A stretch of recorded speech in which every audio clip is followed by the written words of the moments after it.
I think the challenges in Maine are like the challenges all around the country, that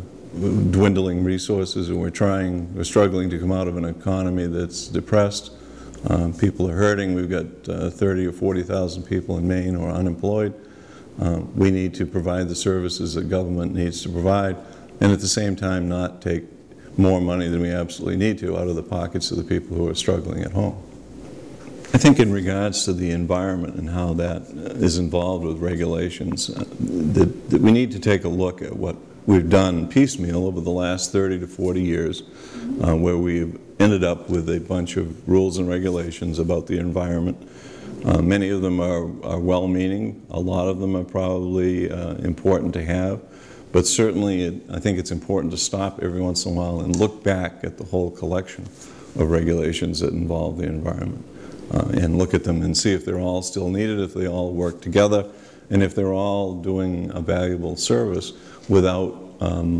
hindering business in a burdensome way at the same time. I think one of the things we're trying to accomplish in our search for business regulations that are burdensome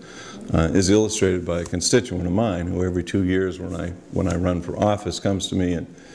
he owns a small restaurant in Oakland, and he tells me how he needs 19 permits to run his business. He needs a permit for hot food and cold food and food to take out and food to eat in and beer and wine by the glass and wine by the bottle. It just makes sense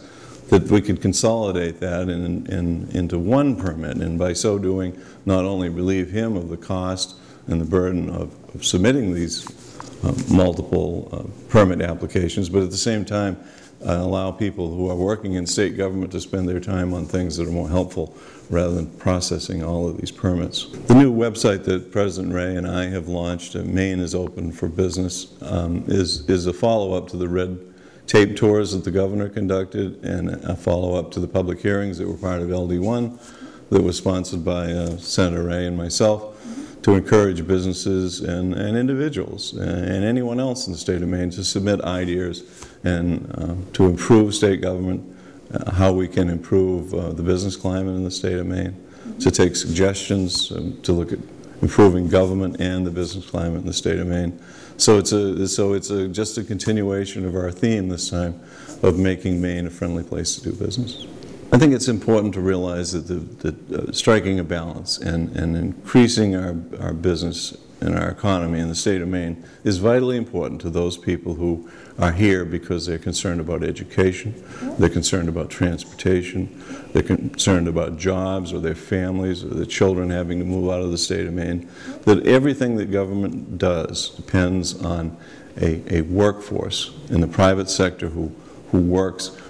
raises money, and then is able to provide a small portion of that money to state government to run the essential programs and services we have, whether they're to the seniors or children. It all depends on the private sector. And the private sector being healthy all depends on a balance between all the issues that we've talked about, whether it's the environment, rules and regulations, or laws that hold businesses back. So our job, I think, is to turn businesses loose.